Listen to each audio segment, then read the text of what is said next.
Hey everyone, and welcome back to our channel. In today's quick tutorial, I'm gonna show you exactly how to post a carousel on LinkedIn. Those swappable multi-slide posts that grabs attention and boosts engagement.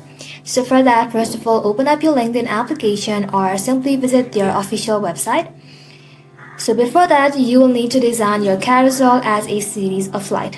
Create them in Canva, PowerPoint, or any design tool. Just make sure to export them as a multiple page PDF. Each page becomes a swipeable slide on LinkedIn. So once you have done that, go ahead and simply log into your account inside LinkedIn and then tap on Start a Post.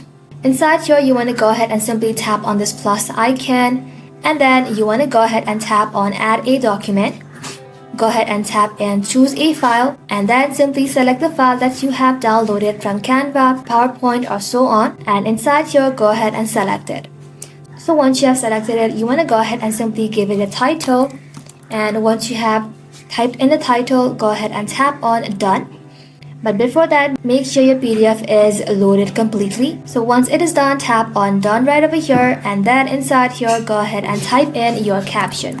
Once you have typed in the caption, scroll below, then tap on Post, and just like that, you will then be able to post a carousel on your LinkedIn post. Thank you all for watching the video till the very end, and stay tuned until our next upload.